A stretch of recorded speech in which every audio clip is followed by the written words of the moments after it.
খুলনার মানুষের নানা সমস্যা, সম্ভাবনা, অর্থনীতি, বাণিজ্য, সংস্কৃতি, ঐতিহ্য নিয়ে আমাদের প্রয়োজন ও দাবি নিয়ে আমাদের আজকের অনুষ্ঠান নাগরিক ভাবনা। নাগরিক ফোরামের পক্ষ থেকে আমাদের এই অনুষ্ঠানে সকলকে জানাই স্বাগতম। আপনারা দেখছেন কেটিভির পর্দায় আজকের অনুষ্ঠান নাগরিক ভাবনা। আমাদের স্টুডিওতে আজকে অতিথি হিসেবে যারা রয়েছেন আমি তাদেরকে একটু পরিচয় করিয়ে দিই। প্রথমেই আমি পরিচয় করিয়ে দিচ্ছি, আমার হাতের ডান পাশে রয়েছেন Gazi Salauddin, state officer, Khulna city corporation. আমার হাতের ডান পাশে রয়েছেন সৈয়দ আলী হাফিজ, সভাপতি ২৭ নম্বর ওয়ার্ড নাগরিক ফোরাম, এবং সেই সাথে আমার হাতের বাম পাশে রয়েছেন বিথি বিশ্বাস, ফিজিওথেরাপিস্ট, খুলনা রোটারি ফিজিওথেরাপি সেন্টারের, এবং আরেকজন অতিথি রয়েছেন AKM অরিদুল হক, সাধারণ সম্পাদক, ২৭ নম্বর ওয়ার্ড নাগরিক ফোরাম। সকলকে স্বাগত জানাই নাগরিক ফোরামের নাগরিক ভাবনা অনুষ্ঠানে এবং কেটিভির পক্ষ থেকে আপনাদেরকে সুস্বাগতম। আমরা ফিরে যাই আমাদের নির্দিষ্ট যে আলোচনা রয়েছে, আমরা আলোচনায় ফিরে যেতে চাই। খুলনার অধিবাসী হিসেবে আমাদের নানান সমস্যা রয়েছে এবং সেই সমস্যার মধ্য থেকে আমরা উত্তরণের উপায় খুঁজে বের করবার চেষ্টা করছি। সেই জন্য আজকের অতিথিবৃন্দ নানান সমস্যাগুলো তুলে ধরবেন এবং তার উপায়গুলোকে কিভাবে সমাধান করা যায় সেই সম্পর্কে তারা এই টিভির মাধ্যমে, কেটিভির মাধ্যমে জনগণের সামনে এবং আগামী নেতৃত্বের কাছে উপস্থাপন করবেন। আমরা প্রথমেই চলে যাই বিথি বিশ্বাসের কাছে। বিথি বিশ্বাস, আপনার কাছে জানতে চাইব খুলনার স্বাস্থ্য ব্যবস্থা সম্পর্কে এবং স্বাস্থ্য ব্যবস্থা কি অবস্থায় আছে এবং এর সমস্যাগুলো কি কি রয়েছে, আগামী নেতৃত্বের কাছে সমাধানের জন্য আপনার প্রস্তাবনা। আমি বিথি বিশ্বাস, ধন্যবাদ জানাই নাগরিক ভাবনা কি টিভিকে এখানে আমাকে কথা বলার সুযোগ করে দেওয়ার জন্য আবারও ধন্যবাদ জানাই সঞ্চালককে। খুলনার স্বাস্থ্য ব্যবস্থা যদি বলতে যাই, এই স্বাস্থ্য ব্যবস্থা নিয়ে বিভিন্ন সময় বিভিন্ন রকম কথা উত্থাপন হয়েছে বিভিন্ন সরকারের সময়। এখানে যেখানে যেখানে হাসপাতালগুলো হয়েছে এদের কিন্তু BMI-এর অনেকের অনুমোদন নেই, তাছাড়া ক্লিনিকগুলো গড়ে উঠেছে। স্বাস্থ্য ব্যবস্থায় যারা হসপিটালে কর্মরত আছে এদের অনেক অবহেলা আছে। তারপরে সরকারি যে ঔষধগুলো আছে এই ঔষধগুলো অনেক সময় দেখা যায় কি বাইরে কর্মচারী দিয়েই বাইরে বিক্রি হয়। এই ধরনের অনেক সমস্যা হসপিটালে আসে। যেহেতু আমি একটা হসপিটালে জব করি সেই কারণে এগুলো বুঝতে পারি। ডাক্তাররা রুগী দেখে হসপিটালে কড়াকড়ি, এখন যে অবস্থা তাতে একটুই, কিন্তু ওখানে আবার কিছু আবু নাসেরে দেখছে এটা বলছে যে আপনি চেম্বারের রুগী কেন এখানে আসছেন। এটা কি সরাসরি আপনি দেখেছেন চাক্ষুষ? জি, চাক্ষুষ। এবং আবু নাসেরে যে ডাক্তাররা আসেন এবং আবু নাসের ডাক্তাররা একটু কিন্তু 250 বেড থেকে একটু বড় মাপের এবং ডিগ্রিধারী এবং তারা একটু আলাদা, মানে উচ্চ মাত্রার ডাক্তার, ডক্টরেট আছে না, MBBS আছে না, পার্থক্য। এরা বলে আপনি সেরা চেম্বারে রুগী কেন এখানে আসছেন। এই যে মন মানসিকতা, আমি মনে করি একজন ডাক্তার কিন্তু সৃষ্টিকর্তার পরে, তিনি কিন্তু মানুষকে সেবা করবেন। এবং আমি জানি প্রত্যেকটা ধর্মেই আছে বড় সেবা হচ্ছে মানব সেবা। সেই মানব সেবায় কিন্তু আমাদের খুলনাতে অনেক ঘাটতি আছে। পাশাপাশি আমি বলবো যে আমাদের শিববাড়িতে একটা জিয়া হল ছিল, সেই হলটাকে দেখেন। আমি ওই প্রসঙ্গে যাওয়ার আগে আপনার কাছে আবার একটু আসতে চাই, সেটি হচ্ছে এই যে মানব সেবার কথা বলেছেন এবং যে সমস্যাটা বলেছেন, এই সমস্যা আপনার প্রস্তাবনাটা কি, যে এই সমস্যা থেকে আমরা উত্তরণ কিভাবে? অবশ্যই আমরা উত্তরণ হতে পারি। এখানে দক্ষ নিয়োগ লোক লাগবে এবং যে হাসপাতাল পরিচালনা করবে অন্তত তাকে তার স্বচ্ছতার ভাব তার ভিতরে আছে কিনা, এই যে এই ধরনের কিছু। এখানে কি দলীয় কোনো প্রভাব বিস্তার আছে? দলীয় প্রভাব তো মাস্ট বি। এখন কার কথা বলবো আর কার কথা বলবো, আমরা কারো কথা না, আমরা সামগ্রিক বিষয় নিয়ে যেটা দলীয় প্রভাবই এখানে বেশিরভাগ কাজ করে। তাহলে কি সেবা থেকে তো খুলনার জনগণ বঞ্চিত হবে, খুলনার মানুষ বঞ্চিত হচ্ছে। এই খুলনার মানুষ সেবা থেকে যে বঞ্চিত হচ্ছে, এই বঞ্চনার হাত থেকে রক্ষা পাওয়ার জন্য আগামী নেতৃত্বের কাছে আপনার প্রত্যাশা কি? আমি আগামী নেতৃত্বের কাছে আমার প্রশ্ন, তারা যেই হোক না কেন বিজয়ী, যেন খুলনার মানুষকে ভালোবাসে, খুলনার মানুষদের সেবা মানসিকতা যেন থাকে, তার কাছে আমি এই প্রত্যাশা করব সে যেন অন্তত সপ্তাহে একবার করে প্রত্যেক হসপিটালগুলো ভিজিট করেন এবং দেখেন রুগীরা সব কিছু পাচ্ছে কিনা, ডাক্তাররা ঠিকমতো দেখতেছে কিনা। এই যে মানে পর্যায়ক্রমে দেখা আগামী নেতৃত্ব মানবিক মানবিক মানবিক, মানুষ, এটা আমরা চাই হ্যাঁ, যে মানবিক মানুষ আপনি হয়। শিববাড়ি নিয়ে কথা বলছিলেন, আমরা শিববাড়িতে চলে যাই। শিববাড়িতে দীর্ঘদিন আগে জিয়া হল ছিল। এই হলটায় অনেক মিটিং, এনজিওর অনেক কার্যক্রম হতো, বিভিন্ন রকম অডিটোরিয়ামে অনুষ্ঠান হতো। আমাদের ধরেন 2000, 1500, 1000 এরকম লোক নিয়ে কিন্তু আমরা অনুষ্ঠান করেছি। এই ভবনটাকে ভেঙে ফেলা হয়েছে। এই ভবনটা আদৌ কবে যে এই ভবন তৈরি হবে এই ধরনের কোনো কর্মসূচি কোনো সিটি কর্পোরেশনও শুনি এটা নাই, তো দেখিও নাই। সরকারি নীতি নির্ধারণী মহল থেকে এই প্রায় অসুবিধাটি তৈরি হয়েছে। বিগত দিনে যারা ছিলেন তারা এটি সম্পর্কে ভালো জানেন, এবং আমরা জনগণ হিসেবে যে সাফারার এইটার কারণে আপনি সিটি কর্পোরেশন বলেন, আগামী নেতৃত্বে যারা আসবেন তাদের কাছে প্রত্যাশাটা কি? এটি আমি কতদিনের অবশ্যই ভিতরে? তাদের কাছে প্রত্যাশা করি শিববাড়িতে আমাদের এরকম একটা অডিটোরিয়াম হবে। আমাদের মাঝে সাংস্কৃতিক সিটি কর্পোরেশনের কর্মকর্তা রয়েছেন, আমরা এই প্রসঙ্গে তার কাছেও জানতে চাইবো যে এটি কতদিন নাগাদ এবং কিভাবে এটি এই প্রকল্পটি কতদিনের ভিতরে বাস্তবায়িত হতে পারে, এবং এই প্রকল্প সম্পর্কে একটি ধারণা আমরা পাবো পরবর্তীতে আপনার। আমি একটু মানে দৌলতপুরের ওইদিকে যাব। জি। নতুন রাস্তা একটা মেইন পয়েন্ট, ওখানে কিন্তু 4-5টা রাস্তার মুখ, ওইখানে কিন্তু একটা ওভারব্রিজ হওয়ার একান্ত প্রয়োজন। কারণ ওখানে খালিশপুরের দিকে যেতে হয়, তারপরে আপনার সোনাডাঙ্গা, তারপরে হচ্ছে এই যে আমাদের খুলনার যে মেইন টাউন, যে সিটি কর্পোরেশন এদিকে আসতে হয়, আবার ওইদিকে যশোর যাওয়ার যে এয়ারপোর্টে যাওয়ার যে রাস্তাটা, এই রাস্তা, তারপরে হচ্ছে আপনার ওয়ার্ডে, তারপরে ওখানে হচ্ছে আর্মির ক্যাম্প আছে, ওখানে যে বাই লেনগুলো আছে, এ কিন্তু অনেক ওখানে মানে কি এই যে বলবো, ওভারব্রিজের প্রয়োজনীয়তা, এটি সম্পর্কে কি আপনারা নাগরিক হিসেবে আপনারা কোথাও আবেদন করেছেন সংশ্লিষ্ট না কর্তৃপক্ষের? আবেদন করা হয়েছে, কিন্তু সেই আবেদনটি প্রস্ফুটিত হয়েছে, কিন্তু ওখানে না, সেটা উল্টে গেছে। সেটা হচ্ছে বিএল কলেজ গেটের ওইখানে হয়েছে। হ্যাঁ ঠিক আছে, ওখানে প্রয়োজন আছে, যেহেতু ডেনেট কলেজ, বিএল কলেজ, এখানে ছাত্ররা যাওয়া আসা করবে, নিচের থেকে গাড়ি ঘোড়া যায়, ওখানে একটা ওভারব্রিজ হয়, ঠিক আছে, কিন্তু আমাদের নতুন রাস্তায় ওখানে একান্ত প্রয়োজন। আরেকটি কথা বলবো, দৌলতপুরে একটি লঞ্চ ঘাট ছিলেন, আমরা ছোটবেলাতে দেখেছি এবং লঞ্চে এসে নামিছি, কিন্তু সেই লঞ্চ ঘাটটি আসলে কোথায় গেল, কিভাবে বিলুপ্তি হয়ে গেল। আমি মনে হয় 6-7 মাস আগেও লঞ্চ ঘাটে ঘুরতে যাব, ওখানে একটা বট গাছ আছে, তা আমি যাই দেখি যে সে লঞ্চ ঘাট তো অনেক আগেই হাওয়া হয়ে গেছে, ওখানে লঞ্চ ঘাট নামের কিছুই নেই। কেন নেই? ওখানে ইট, বালু, এই সমস্যার ব্যবসা। ঘাট বা ওই ঘাট ধরেই ওই পাশ থেকে, নদীর পাশ থেকে বড় বাজারের একটা বিস্তৃতি ছিল, সেটা দৌলতপুর বাজার আছে, ওখানে ওই যে ট্রলার আসে ওই গাজীরহাট থেকে বা বিভিন্ন এলাকা থেকে, ওইখানেই আসে ট্রলারগুলো, ওখানে দাঁড়ায়। আর দৌলতপুরের ব্যবসা বাজারটা, এটা তো অনেক ঐতিহ্যবাহী একটা বাজার, মৎস্য বাসায় আগে ছিল, পরে এটা এখানে আসছে, কিন্তু ওখানে আমার মনে হচ্ছে আমার ছোটবেলার স্মৃতি লঞ্চ ঘাট, সেই ঘাটটিই নেই। মানুষকে আমি কি দেখাবো, বা আমার প্রজন্মের পরে আমার ছেলে মেয়ে, আমার নাতি হারিয়ে গেছে। এটাই হচ্ছে আমার কাছে বড় ইয়ে লাগছে। আর একটা জিনিস আছে, শশীভূষণ স্কুল।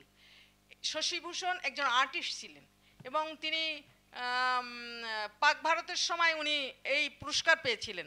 তো ওনার নামে যে স্কুলটা, ওখানে একটা কিন্তু আমাদের বাচ্চাদের একাডেমি যদি একটা হল হতো ভালো হতো, ওখানে বাচ্চারা সাংস্কৃতিক অনুষ্ঠানগুলো ওখানে করা যেত, আবৃত্তি, নাচ, গান, যেটা আমাদের বাংলার ঐতিহ্যের সাথে মিশে আছে। এটা তো নাগরিক হিসেবে আপনারা উদ্যোগ নিতে পারেন। আমরা অনেকবারই উদ্যোগ নিয়েছি, অনেকবার চেষ্টাও করেছি। যারা বিগত দিনে যারা ছিলেন তাদের সাথে আমরা অনেক সংগ্রাম করেছি, লড়াই করেছি, কিন্তু তার সুরাহা পাইনি। আমরা আশা করব যে আগামী নেতৃত্বের কাছে আপনারা এই আবেদনটি করবেন এবং সুরাহা পাবো। আমরা চলে যাই আমাদের আরেকজন অতিথির কাছে। আমরা চলে যেতে চাই সৈয়দ আলী হাফিজ আপনার কাছে। সৈয়দ আলী হাফিজ, আপনি তো দীর্ঘদিন যাবত নাগরিক নেতা হিসেবে খুলনায় কাজ চালিয়ে আসছেন। বর্তমানে আপনি 27 নম্বর ওয়ার্ডের নাগরিক ফোরামের সভাপতি হিসেবে দায়িত্বভার গ্রহণ করেছেন এবং দীর্ঘদিন যাবত আছেনও। 27 নম্বর ওয়ার্ডে আপনার কাছে মনে হয় কি কি সমস্যা বর্তমানে নাগরিক হিসেবে আপনি মনে করছেন? ধন্যবাদ পরিচালক আসিফ তুহিন ভাইকে। আর তার আগে ধন্যবাদ জানাই কে টিভির আজকের এই নাগরিক ভাবনা অনুষ্ঠান আয়োজন করার কারণে। এর মাধ্যমে নাগরিক ফোরামের ইতিহাস আমার একটু জানাতে হয় যে নাগরিক ফোরাম প্রতিষ্ঠিত হয়েছিল কিন্তু একটি মাত্র লক্ষ্য নিয়ে, সেটা ছিল সুশাসন এবং নাগরিক অধিকার আদায় করার লক্ষ্যেই কিন্তু নাগরিক ফোরাম প্রতিষ্ঠা হয়েছিল 2004 সালে। নিশ্চয়ই আপনারা অবগত আছেন। সেই সুশাসন এবং নাগরিক অধিকার আদায়ের জন্য নাগরিক ফোরাম 2004 সাল থেকে তাদের কার্যক্রম চালিয়ে আসছে, আর আমিও সেই 2004 সাল থেকে নাগরিক ফোরামের সাথে সংশ্লিষ্ট আছি। এই বিভাগে 27 নম্বর ওয়ার্ডের নাগরিক ফোরামের মাধ্যমে যতগুলো আমরা সমস্যাগুলো দিয়েছিলাম কেসিসির তৎকালীন মেয়র সাহেবের মাধ্যমে, এবং শুধু তাই নাই, তৎকালীন মেয়র তালুকদার আব্দুল খালেক সাহেব প্রি বাজেটের সময় আমরা সরাসরি 27 নম্বর ওয়ার্ডে বিভিন্ন সমস্যা নিয়ে আমরা উপস্থাপন করেছিলাম, এবং সেগুলো এবং তালুকদার সাহেব তৎকালীন মেয়র সাহেব তিনি আমাদের এই 27 নম্বর ওয়ার্ডের এই ভূমিকাকে তিনি স্বাগত জানিয়েছিলেন। এবং বিশেষ করে যতগুলো সমস্যা আমরা দিয়েছিলাম, বিশেষ করে ড্রেনের সমস্যা, রোড সমস্যা, রাস্তার সমস্যা, সেগুলো উনি দেখভাল করেছেন। কিন্তু মেজর কয়েকটা সমস্যাকে উনি এবং পরবর্তী ক্ষেত্রে যারা এসছেন তারা এবং বিগত সময়েও তারা সেই কাজগুলো করতে পারেননি। বিশেষ করে নাগরিক ফোরাম, আমি আগেই বলেছিলাম, নাগরিক ফোরাম প্রতিষ্ঠিত হয়েছিল কিন্তু মূলত সুশাসন এবং নাগরিক অধিকার আদায় করার লক্ষ্যে নিয়ে। তো সেই লক্ষ্যে নিয়ে সমাজে বিশেষ করে 27 নম্বর ওয়ার্ডে সুশাসন প্রতিষ্ঠার ক্ষেত্রে নাগরিক ফোরাম ব্যাপক ভূমিকা রেখেছে বলে আমরা মনে করি, যেটা স্বীকারোক্তি করেছিলেন তৎকালীন মেয়র সাহেব। এবং এর মধ্যে আমরা সরকারি সাহায্য সহযোগিতা প্রাপ্তিতে দরিদ্র এবং হতদরিদ্রদের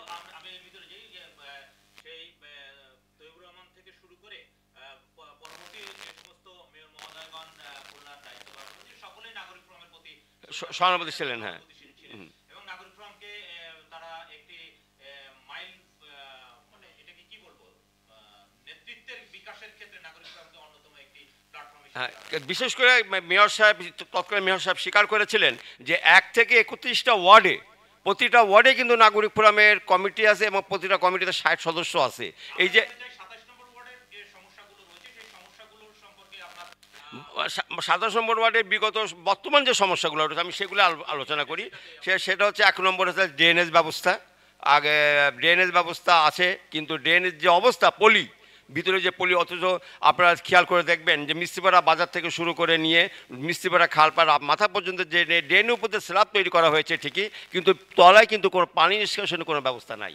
এত পরিমাণে পলি পড়েছে সেখানে, যেটা পলি নিষ্কাশন না হওয়া পর্যন্ত আগামী বর্ষার মৌসুমে অবশ্যই ওইটাকে স্ল্যাব ওভারফ্লো হবে, কারণ হচ্ছে পানি নিষ্কাশনের কোনো ব্যবস্থা নাই। তো আমি কেসিসি মহোদয় সাহেব এখানে উপস্থিত আছেন, তার মাধ্যমে আমি এটা করব যে ওই ড্রেনগুলো যাতে ওই পলিগুলো, ড্রেনের অথচ উপরে স্ল্যাব অ্যান্ড ড্রেনের তলাগুলা যে পলিগুলা নিষ্কাশন করবেন, সেই ম্যান পাওয়ার দিয়ে তৈরি করা কিন্তু একটু জটিল হবে বলে মনে করি। কিন্তু তারপরেও নাগরিক হিসাবে নাগরিক ফোরামের দায়িত্ববান হিসাবে আমি আপনাদের কাছে অনুরোধ জানাবো যে এটা অতি সত্ত্বর বর্ষার আগেই এই পলিগুলোকে অপসারণ করে ড্রেনকে অবমুক্ত করার জন্য।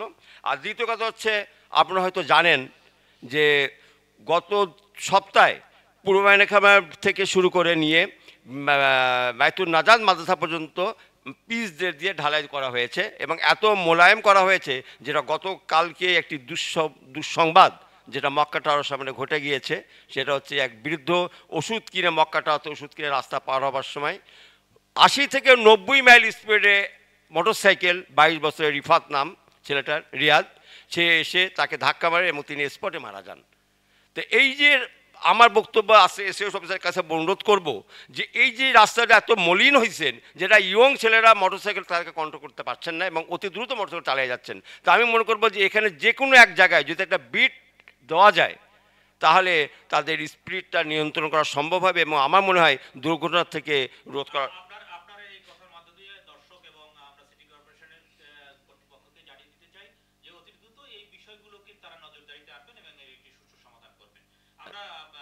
আচ্ছা, আরেকটা আছে, সেটা হচ্ছে এই যে লাইটিং ব্যবস্থা বিকে মেন রোডের,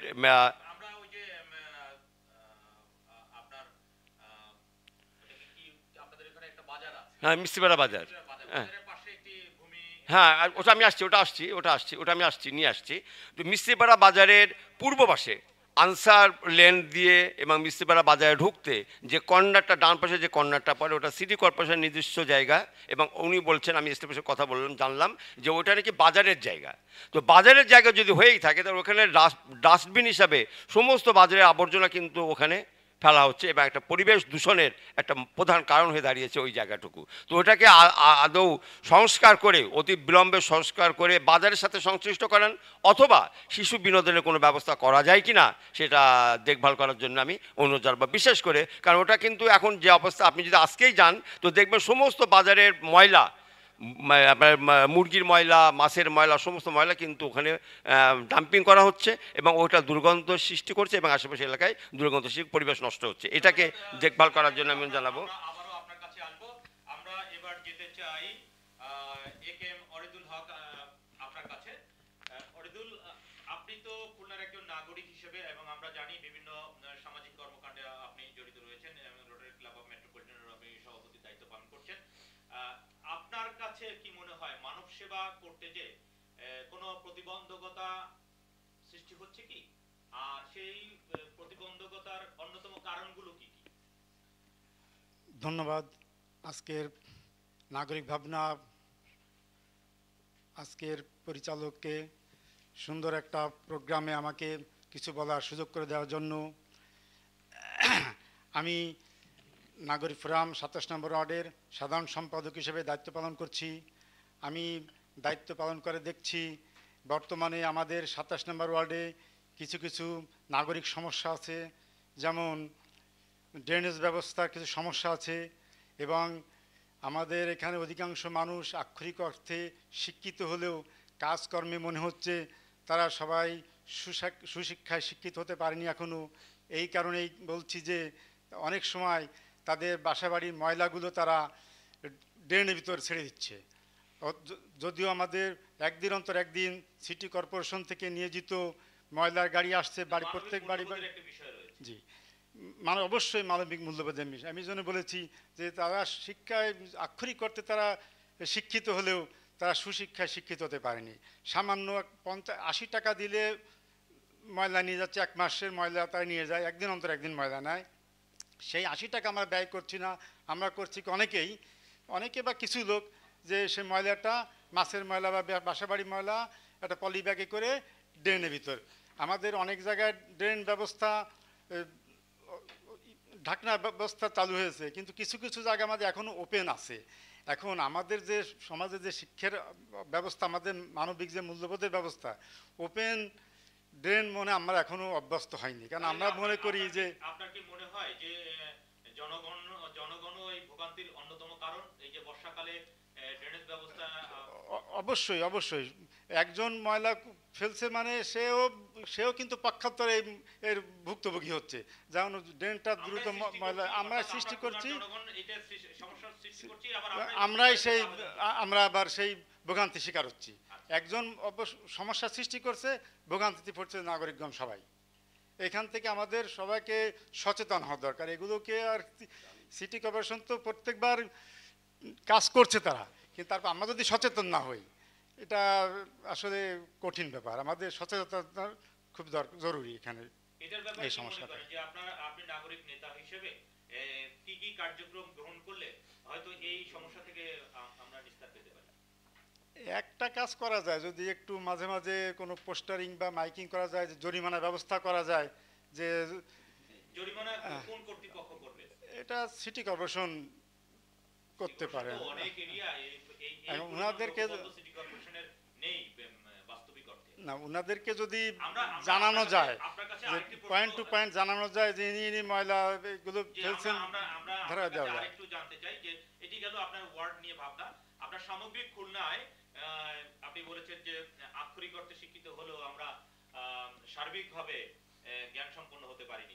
এই বিষয়টি আমি একটু আপনার দৃষ্টি আনতে চাই যে খুলনার শিক্ষা ব্যবস্থা উন্নতিকল্পে আমাদের কি কি পদক্ষেপ আগামী নেতৃত্বের কাছে আমাদের চাহিদা রয়েছে? শিক্ষা ব্যবস্থার উন্নয়নের জন্য সর্বপ্রথম শিক্ষাঙ্গনে সুন্দর একটা পরিবেশ দরকার, যেখানে সকল ছাত্রছাত্রীরা সুন্দর পরিবেশে শিক্ষা গ্রহণ করতে পারবে, যেখানে কোনো উচ্ছৃঙ্খলতা থাকবে না, মাদক থাকবে না, অস্ত্রের ঝনঝনানি থাকবে না, রাজনৈতিক প্রভাব।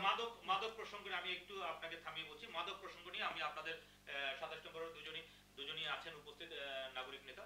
আপনারা মাদক প্রসঙ্গ নিয়ে বলেন, অস্ত্রের ঝনঝনানির কথা বলছেন, সকলে বলছেন, কিন্তু নাগরিক হিসাবে আমাদের কি সচেতন হবার দরকার নেই? এবং আমরা আমাদের সন্তানদেরকে যদি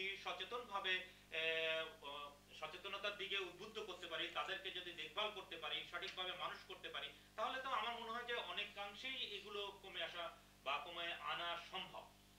কি মনে হয় আপনার? অবশ্যই সম্ভব। এই জন্য আমাদের দরকার প্রত্যেকের যার যার পরিবারে যদি আমরা খেয়াল রাখি, আমাদের সন্তানদের দিকে আমাদের সঠিক নজর রাখি, তাহলে এটা অনেকাংশে কমে আসবে। পারিবারিক শিক্ষার অবশ্যই একটা বিষয় আছে এখানে। ধন্যবাদ। আমরা আসবো আপনার কাছে আবারও। আমরা এই মুহূর্তে যেতে চাই Gazi Salauddin, state officer, Khulna city corporation, তার কাছে। গাজী সালাউদ্দিন, আপনাকে অসংখ্য ধন্যবাদ আমাদের নাগরিক ফোরামের পক্ষ থেকে নাগরিক ভাবনার এই অনুষ্ঠানে আসার জন্য।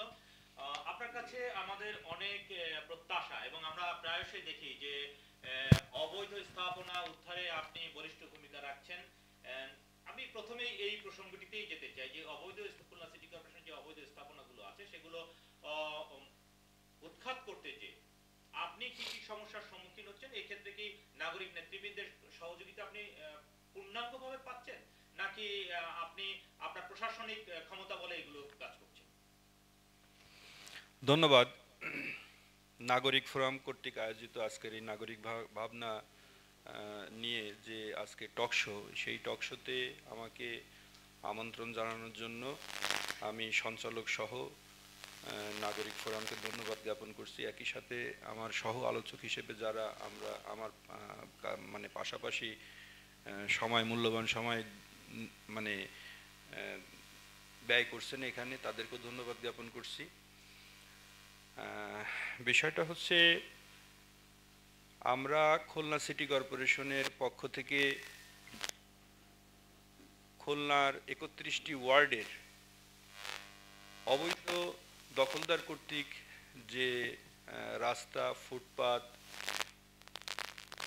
এই জায়গাগুলিকে যারা ব্যক্তি স্বার্থে তাদের দখলে রেখেছে, প্রথমত আমরা আপনারা দেখেছেন যে খুলনা সিটিতে উন্নয়নমূলক কাজ চলছে, রাস্তা এবং ড্রেনেজ ব্যবস্থা। আমরা যখনই কোনো রাস্তা বা ড্রেনেজ উন্নয়নের কাজে যেখানে যাচ্ছি, সেখানেই দেখতে পাচ্ছি যে আমাদের রাস্তার জায়গাগুলি কিছু মানুষের দখলে। তো আপনারা জানেন যে উন্নয়নমূলক কাজের একটা সুনির্দিষ্ট সময় থাকে, সেই সময়ের ভিতরে কাজ শুরু করে শেষ করতে হয়। তো সেখানে দেখা যাচ্ছে যে আমাদের সংশ্লিষ্ট ওয়ার্ডের যিনি প্রকৌশলী বা ঠিকাদার যিনি থাকেন, তাদের এই অবৈধ স্থাপনা উচ্ছেদের জন্য আমাদের স্টেট ডিপার্টমেন্টের শরণাপন্ন হয়। আমরা তখন সেটিকে পরিমাপ করে আমরা নাগরিকদেরকে এই স্থান ছেড়ে দেওয়ার জন্য অনুরোধ করি। তো সেখানে দেখা যায় অধিকাংশ মানুষই আমাদের এই ডাকে সাড়া দেয়, কিন্তু কিছু মানুষ অহেতুক সময় ক্ষেপণ করে এবং বিভিন্ন টালবাহানা, বিভিন্ন সুপারিশ। তো সেখানে আমাদের এই যে শক্তি ক্ষয় করে সেটাকে আমাদের অপসারণ করে সে জায়গাগুলোকে বের করতে হয়। কোথাও আমরা শতভাগ সফল হই, আবার কোথাও আমরা শতভাগ সফল হই না। বাস্তবতার নিরিখে আমাদের অনেক কিছু মেনটেন করতে হয়। যেমন আপনাকে একটা উদাহরণ দিই, 6 নম্বর ওয়ার্ডে একটি রাস্তা, সেই রাস্তার উন্নয়নমূলক কাজ চলছে। সেখানে দেখা গেল যে একটা ধর্মীয় প্রতিষ্ঠান 4 ফুট জায়গা দখল করে আছে। তো তাকে আমি যখন তাদের দৃষ্টি আকর্ষণ করলাম, তারা আমাদেরকে সহযোগিতা করলই না, বরঞ্চ সেই 4 ফুট জায়গা বাদ দিয়ে আমাদের মূল মানে রাস্তার ভিতর দিয়ে ড্রেন নিতে হলো। তো এই যে মানুষের সহযোগিতা না থাকার কারণে আমরা কোথাও বাধাগ্রস্ত হচ্ছি। একই সাথে খুলনা সিটিতে আপনারা দেখেছেন যে ইদানিংকালে ফুটপাতগুলো বিশেষ করে ডাক বাংলা থেকে বড় বাজারে যেতে প্রায়শ নাগরিকদের কাছ থেকে আমরা মৌখিক লিখিত আমরা সুপারিশ পাচ্ছি যে এখান দিয়ে মানুষ হাঁটতে পারে না। আপনার ডাক বাংলা হার্ড মেটাল গ্যালারির সামনে পূর্ব পাশে এবং পশ্চিম পাশে উভয় পাশেই আপনার পশ্চিম পাশে হচ্ছে স্থায়ী দোকানদাররা তাদের ফার্নিচারের প্লাস্টিকের সামগ্রীগুলো, তারপরে বেতের চেয়ার, তারপরে হচ্ছে আপনার ড্রাম, এগুলিকে রেখে প্রতিবন্ধকতা তৈরি করছে। পূর্ব পাশটাতে মানুষ যেখানে একটু নিঃশ্বাস নেবে বা একটা গাড়ি পার্কিং করবে সেই জায়গাটাতে হকাররা বসে আছে, ফলে রাস্তা সরু, গাড়ি ওখানে জ্যাম হচ্ছে প্রতিদিন।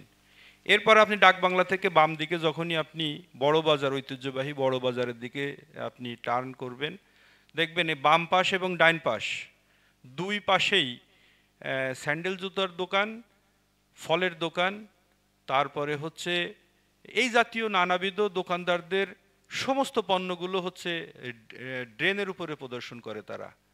আর রাস্তার উপরে থাকে হচ্ছে ভ্যান, অর্থাৎ সড়কের ফুটপাত এবং রাস্তা দুই দিকেই দখল, মাঝখানে কোনো রকম একটা সরু চ্যানেল থাকে, সেইখানে রিক্সা বা অন্যান্য যান চলাচল মানে করতে যে মানে ঘর্ম অবস্থা যেটা আমরা বলি আর কি, এক কথায় মানুষ যে পায়ে হেঁটে তার নিত্য প্রয়োজনীয় জিনিস ক্রয় করতে যাবে সেই অবস্থাটা নাই। আমরা তো দেখছি যে মাঝে মাঝে আপনারা উচ্ছেদ করছেন, আবার সেখানে বসছে, এবং শোনা যায় এবং জানা যায় যে এখানে একটি চাঁদার ভাগবাটোয়ারাও রয়েছে, যেটি আপনাদের নজরদারিতে হয়তো এসছে কিনা, প্রশাসনের নজরদারিতেও, পুলিশ প্রশাসনের নজরদারিতেও এসছে কিনা আমাদের জানা নাই। আমরা খুলনার জনগণের মুখে শ্রুতি আছে যে ওখানে একটি চাঁদার রমরমা ব্যবসা ওখানে হয়ে থাকে, ভাগবাটোয়ারার একটি ব্যবসা হয়ে থাকে। এই ব্যাপারে আপনার দেখুন, ওখানে আমরা আজকের দিন দিয়ে আমি অষ্টমবার একই রাস্তা উচ্ছেদ অভিযানে গিয়েছি। ওখানে দুই পাশে ম্যাক্সিমাম দোকানদারদের আমাদের যে এক্সিকিউটিভ ম্যাজিস্ট্রেট আছেন তেনারা জরিমানা করেছে, অবৈধ স্থাপনাগুলো বুলডোজার দিয়ে গুড়িয়ে দেওয়া হয়েছে। রাস্তার উপরের পণ্য প্রদর্শনের কারণে সেগুলিকে আমরা বাজেয়াপ্ত করে আমরা সেগুলোকে নিলামের ব্যবস্থা করেছি। এবং এই যে কাজগুলো আমরা করতে যে আমরা সবসময় প্রশাসনের সহযোগিতা পেয়েছি। যেটা বলা হয় যে প্রশাসন এটাকে প্রশ্রয় দেয়। আমার এই অষ্টম অভিযান ছিল আজকে শুধু এই একটা রোডেই। সপ্তম অভিযানের আগে ডিসি ট্রাফিক মহোদয় আমাকে, উনিও খুলনার ছেলে, উনি আমাকে একটা বিষয় বললেন যে পুলিশের উপরে এক ধরনের চোখ রাঙানো হকার কর্তৃক, যে এখানে এভাবে আমাদেরকে ডিস্টার্ব করা যাবে না। তার মানে বিষয়টা হচ্ছে এরকম যে এই যে ঔদ্ধত্যপূর্ণ আচরণ প্রশাসনের সাথে। এবং আমি এই সপ্তম দিনে যে অভিযানে গিয়েছিলাম এবং সেই অভিযানে আমি খুবই মানে তাদের এই চ্যালেঞ্জটাকে গ্রহণ করে সেখানে গিয়েছিলাম। এবং আমরা যখন যাই তখন কিন্তু সিটি কর্পোরেশন যখন যায় তখন কিন্তু কেউই আর সামনে ওইভাবে, তারা খুব দ্রুত সেখান থেকে সরে পড়ে। আজকে সেনাবাহিনীর পক্ষ থেকে আমাদেরকে এই কাজে সহযোগিতা করে এবং সেনাবাহিনীর মধ্যস্থতায় সহযোগিতায় আমরা কিন্তু আজকে সারাদিন অভিযান করেছি। তো সেখানে চাঁদার যে বিষয়টি আপনি এনেছেন এটি সঠিক নয়, কারণ প্রশাসন চেষ্টা করছে যে জনগণ যাতে স্বাচ্ছন্দ্যে ফুটপাত এবং রাস্তা দিয়ে হাঁটতে পারে। কথা হচ্ছে যে প্রশাসন চেষ্টা করছেন, আপনারা চেষ্টা করছেন, আবার সেখানে বসছে, এটা জনশ্রুতি আছে। আমাদের কথা হচ্ছে জনশ্রুতি যে ওখান থেকে চাঁদার একটি ভাগবাটোয়ারা হয়ে থাকে। তো এটি কতটা সত্য আপনার মাধ্যমে জানলাম যে এটি হয়তো সত্য নয়, কিন্তু ফুটপাত কিন্তু আপনি আজকে এখানে বসে বলছেন অষ্টম দিনে করেছেন, কিন্তু আমরা যদি এখন সেই পিকচারগুলো ডাক বাংলাতে যাই সেই দেখবো যে আবার সেই ফুটপাত দখল করে ইতিমধ্যেই আবার কাজ। সঠিক। আমি আজকে অভিযান শেষ, এর স্থায়ী সমাধানটা আমার ক্ষুদ্র জ্ঞানে যেটা আসে সেটা হচ্ছে, আমি গত ধরেন 15 মাস স্টেটের দায়িত্বে আসার পরে আমি যতগুলো কাজ করেছি, আমাকে এই প্রশ্নটা করেছিল বিগত আপনার বিভাগীয় কমিশনার ফিরোজ সরকার স্যার। উনি আমাকে বলল যে এর থেকে পরিত্রাণের উপায় কি। তো আজকেও আমি আপনার মাধ্যমে সেই বিষয়টি জানাতে চাই দর্শকদের। সেটি হচ্ছে এর থেকে পরিত্রাণের একটাই উপায় যে এই মুহূর্তে খুলনা শহরের যিনি প্রশাসনিক গার্জিয়ান, তেনাকেই একটা উদ্যোগ গ্রহণ করতে হবে যে সরকারি অন্য যে সংস্থাগুলো আছে, জেলা প্রশাসন, কেডিএ, তারপরে আপনার অন্য যে বিআইডব্লিউটিএ, যেহেতু নদীর পাড়টা তাদের, এরপরে হচ্ছে রাজনৈতিক সকল দল, এবং বিশেষ করে এর পাশাপাশি নাগরিক যে কমিটিগুলো খুলনায় বর্তমানে অ্যাক্টিভলি তাদের দায়িত্ব পালন করছে, তাদেরকে আমাদের সঙ্গে নিতে হবে। ছাত্র প্রতিনিধি যারা আছে বিভিন্ন কলেজ বিশ্ববিদ্যালয়ে, বিশেষ করে আমরা যে স্থানগুলোকে চিহ্নিত করেছি ডাকবাংলা থেকে কোর্ট বা এই অঞ্চলের যে মার্কেটগুলো আছে, এই সমস্ত মার্কেটগুলির যে প্রতিনিধি যারা আছে তাদেরকেও ডাকতে হবে এবং সেখানে একটা ওপেন সংলাপ হতে হবে।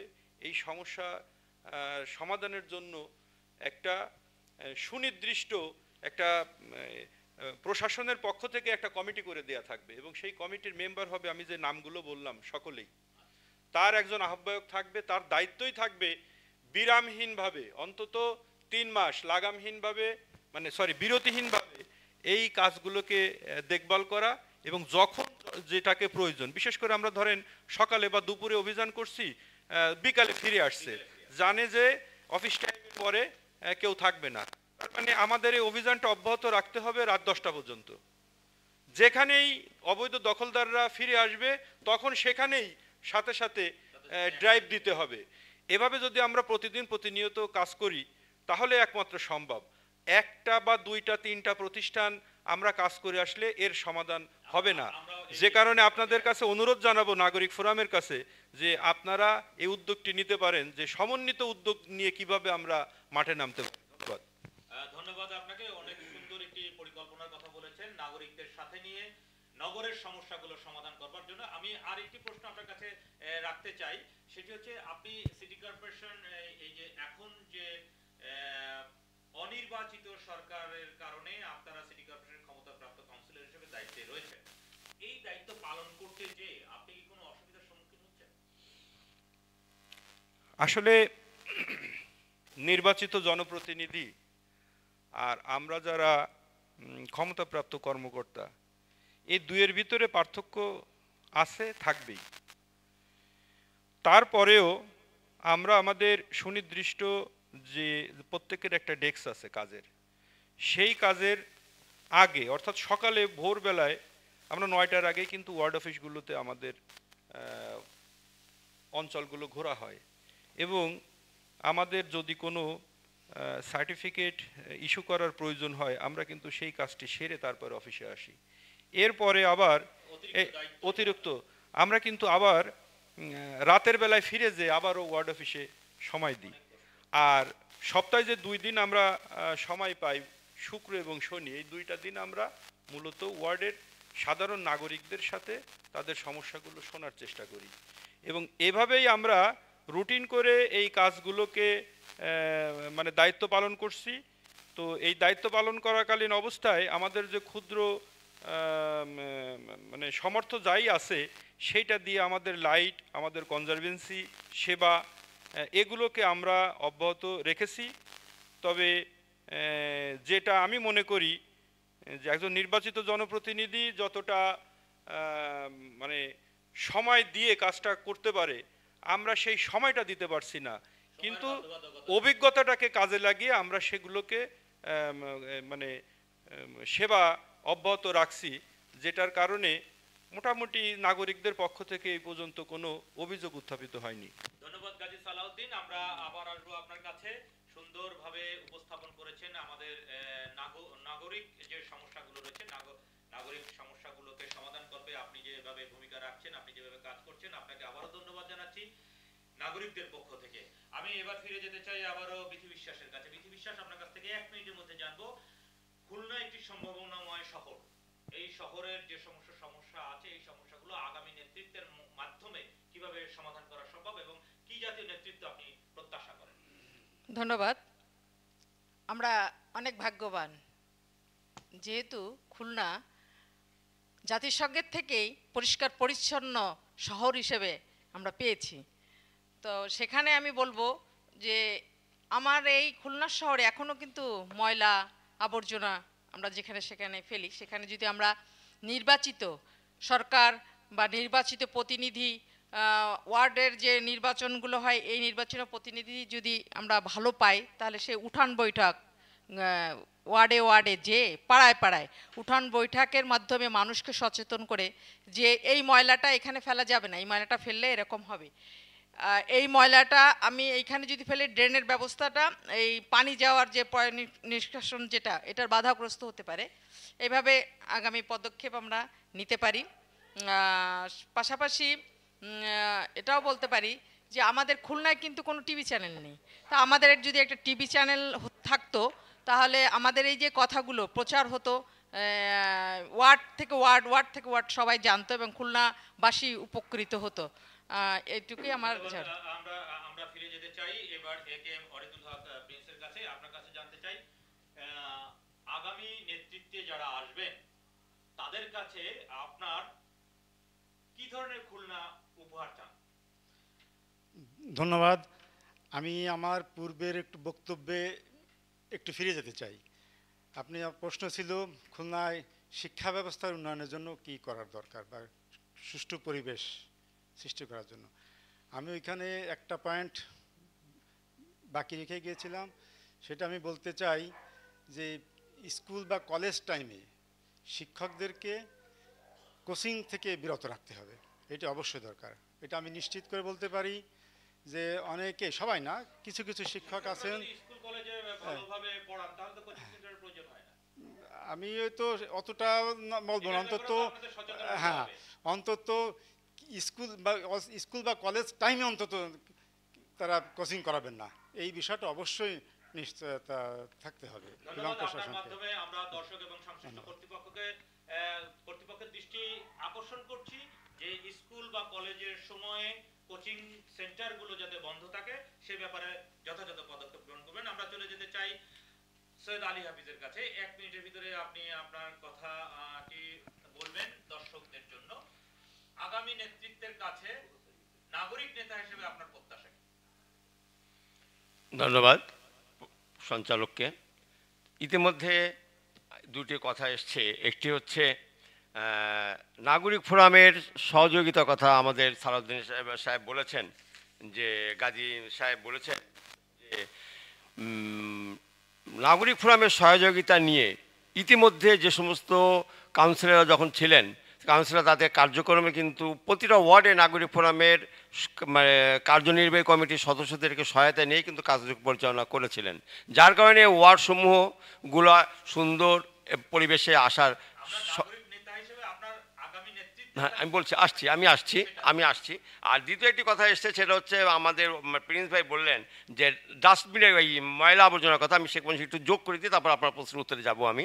সেটা হচ্ছে যে ড্রেনে যে ময়লা ফেলছে, কারা ফেলছে? সচেতন নাগরিকরাই ফেলছি আমরা তথাকথিত। কিন্তু কথা হচ্ছে যে এটা দেখেন, একটি বাড়িতে যে উচ্ছিষ্ট ময়লা যেটা দুর্গন্ধযুক্ত, সেটা একটা দিন বা 12 ঘন্টা বা 6 ঘন্টা বাসায় রাখলে বাসার পরিবেশ কিন্তু নষ্ট হয়ে যায়। আপনার ময়লা নিতে আসছে একদিন পর পর বা 2 দিন পর পর। তো এইটা আমি স্টেট অফিসারকে অনুরোধ করব যে যদি প্রতিটা ওয়ার্ডের নির্দিষ্ট একটা বা 2টি জায়গায় যদি নির্দিষ্ট ডাস্টবিনের প্লেস থাকে, যে এই ময়লাগুলো ওখানে ফেলবে, সিটি কর্পোরেশনের লোকজন সেটা ওখান থেকে সরায় নিয়ে যাবে। যেমন মিস্ত্রিপাড়া বাজারে ছিল, কিন্তু ওটা কিন্তু নাই, ওটা নাই, ওটাকে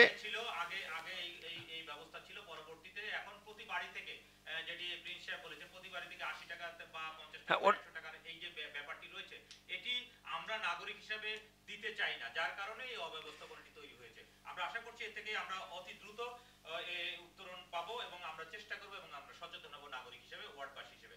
আমার প্রশ্নটি ছিল, আপনি নাগরিক নেতা হিসেবে আগামী নতুন নেতৃত্বে যারা আসবেন তাদের কাছে আপনার প্রত্যাশা?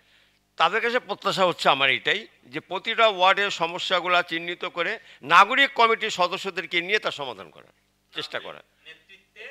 নাগরিক ফোরামের নেতৃত্বে যারা আছেন,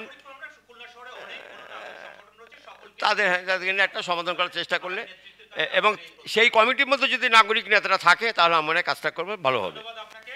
আমরা এবার ফিরে যেতে চাই খুলনা সিটি কর্পোরেশনের স্টেট অফিসার জনাব গাজী সালাউদ্দিন সাহেবের কাছে। গাজী সালাউদ্দিন সাহেব, আমরা সিটি কর্পোরেশনকে উন্নত করবার জন্য বা সিটি কর্পোরেশন নাগরিক সুযোগ সুবিধা পাইয়ে দেওয়ার জন্য আমরা সর্বোপরি সবাই একমত যে আমরা সকলকে সহযোগিতা করব। একটি বিষয় কিন্তু আপনি লক্ষ্য করেছেন এবং দীর্ঘদিন মানে কিছুদিন আগেই যেটি প্রকাশিত হয়েছে যে বায়ু দূষণ এবং খুলনা শহর কিন্তু ঝুঁকিতে রয়েছে, এটি সম্পর্কে আপনি কি বলবেন? এবং ভারতের পরেই কিন্তু খুলনা সিটির কথা বলা হয়েছে। দেখুন, যে খুলনাকে একসময় বলা হতো নির্মল বায়ুর জায়গা ছিল এটি, সেটি কিছুদিনের ভিতরেই আমরা সেই জায়গা থেকে আমরা বিপরীত মেরুতে অবস্থান করছি। আমি জেনে অবাক হলাম, গত 12ই নভেম্বর আমাদের যে বায়ু মান পরীক্ষা করে পরিবেশ অধিদপ্তর, সেখান থেকে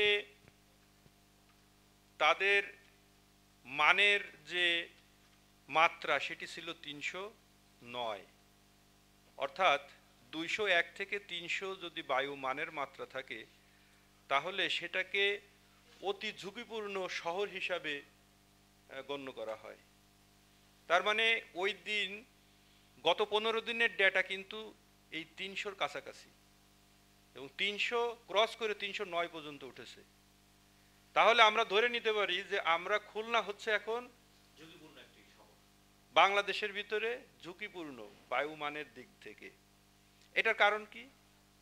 এই যে আমাদের শহরের চারপাশে দেখেন প্রচুর ইটভাটা, আপনার রূপসা, ডুমুরিয়া, এই যে ইটভাটার যে চুল্লি দিয়ে যে বাতাস, দূষিত বাতাস, সেটা শহরে কিন্তু ঢুকছে। একই সাথে আমাদের পাশেই কয়লাভিত্তিক যে বিদ্যুৎ কেন্দ্র, সেটার যে উৎসৃষ্ট ছাইটাকে যখন ফেলা হচ্ছে, আমার কাছে একটা ভিডিও এসেছে যে সেই ছাইটা উড়ে নদীতে পড়ে যাচ্ছে এবং ওর যে তাপমাত্রা সেটাকে সংরক্ষণ করার যে ব্যবস্থা সেটা নাই, যে কারণে একদিকে তাপমাত্রা, একদিকে বায়ু দূষণ। একই সাথে আপনার শহরের যে ধারণ ক্ষমতা আছে গাড়ির, তার থেকে অনেক বেশি মাত্রায় আপনার এখানে মোটরযান। এরপরে খুলনা সিটি কর্পোরেশন, খুলনা ওয়াসার রাস্তা উন্নয়নের সংস্কারের কাজের জন্য এই যে ধুলার সৃষ্টি হচ্ছে, এই সব কিছু মিলিয়ে আজকে আমরা একটা ঝুঁকির ভিতরে আছি। এই ঝুঁকি থেকে যদি আপনার বের হতে হয় তাহলে সর্বপ্রথম এখানকার আমি আবারও বলবো যে জনপ্রতিনিধি বা এই শহরের যারা এই মুহূর্তে সরকারি বড় কর্তা ব্যক্তিরা যারা আছেন, তাদেরকে আপনাদেরকে মাধ্যমে গোল টেবিলে নিয়ে আসতে হবে এবং এর থেকে বেরোনো খুবই প্রয়োজন। এর থেকে যদি আমরা বের হতে না পারি তাহলে আমাদের বর্তমান প্রজন্ম এবং ভবিষ্যতের প্রজন্মের জন্য আমরা একটা ঝুঁকিপূর্ণ শহরের দিকে আস্তে আস্তে চলে যাব বলে আমি মনে করি। ধন্যবাদ। আমরা জানলাম এবং বায়ু দূষণের এই ব্যবস্থা থেকে আমরা অচিরেই বেরিয়ে আসবার চেষ্টা করব। সকলকে নিয়ে আমরা এই প্রচেষ্টা চালিয়ে যাব। আপনাদের ভাবনাগুলোকে নিয়ে আগামী দিনে সুন্দর নগরী গড়ার প্রত্যয় আমাদের প্রচেষ্টা অব্যাহত থাকবে। আমরা এই অনুষ্ঠানের মাধ্যমে খুলনার সমস্যা, সম্ভাবনা, অর্থনীতি, বাণিজ্য, সংস্কৃতি, ঐতিহ্যকে তুলে ধরব। আগামী দিনের নেতৃত্বের কাছে জনগণের দাবি উত্থাপিত হবে নাগরিকদের ভাবনার মধ্য দিয়ে। নাগরিক ফোরামের এই প্রচেষ্টা নাগরিক ভাবনা, আজকের এই অনুষ্ঠানটি শেষ করছি। আমি ইকবাল হাসান তুহিন, শুভরাত্রি। ধন্যবাদ। এক মিনিট, একটা বিষয় বলতে চাই, যে আমাদের ব্যাপারটা নিয়ে আলাদিনদার কাছে কোনো আপডেট আছে কিনা, এটা একটু আমি অ্যাড করে নেব। এটাকে অ্যাড করে নেবেন? আমি অ্যাড করে। আচ্ছা গাজী সালাউদ্দিন সাহেব, আমরা একটি প্রসঙ্গে আমাদের অতিথি একজন বলেছেন যে শিববাড়ি মোড়ে যে জিয়া হলটি ছিল সেটি দীর্ঘদিন যাবৎ পড়ে রয়েছে। এটি সংস্কারের জন্য খুলনা সিটি কর্পোরেশনের কোনো পরিকল্পনা রয়েছে কিনা? সুন্দর প্রশ্ন। আমি আপনাদের মাধ্যমে পরিষ্কার করতে চাই খুলনাবাসীর কাছে, সেটি হচ্ছে জিয়া হল একদিকে বাস্তবতা, একদিকে হচ্ছে মানুষের এটা প্রয়োজনের অন্যতম একটা অগ্রাধিকার, যে কারণে আমরা আমাদের যে সাধারণ সভা যেটি, সেখানে আমরা ক্ষমতাপ্রাপ্ত কর্মকর্তারা এই বিষয়টিকে আমাদের যে প্রশাসক যিনি, তার কাছে আমরা এটিকে উপস্থাপন করি এবং তিনি তৎক্ষণাৎ ওই মিটিংয়ে রেজুলেশন করে এটাকে আমাদের স্থানীয় সরকার মন্ত্রণালয় প্রেরণ করেছে। এবং আপনারা জানবেন যে 50 লক্ষাধিক টাকার মতো উনি প্রাথমিক বাজেট দিয়েছেন যে জিয়া হল টাকে আপাতত আমাদেরকে একটা সুন্দর নান্দনিক একটা বাউন্ডারি ওয়াল করে, এবং একই সাথে প্রজেক্ট প্রপোজাল আমাদের ইতিমধ্যে গিয়েছে এবং ওটাকে আমরা সব থেকে অগ্রাধিকার তালিকার ভিতরেই রেখেছি। মানে আগামীতে খুলনার যে প্রকল্প আসবে তার ভিতরে 1 নম্বরে হচ্ছে এই জিয়া হল, এবং এই জিয়া হলের কাজটি ইনশাল্লাহ হবে। আমরা আশা করছি যে আপনার এই বক্তব্যের মাধ্যমে খুলনাবাসী আশা রাখতে চায় খুলনার উন্নতি কল্পে এই জিয়া হলটি অচিরেই পুনঃস্থাপন হবে। ধন্যবাদ সকলকে। এটুকু দিতে পারবা? এটা কিন্তু আশ্বাস না, এটা কিন্তু বাস্তব।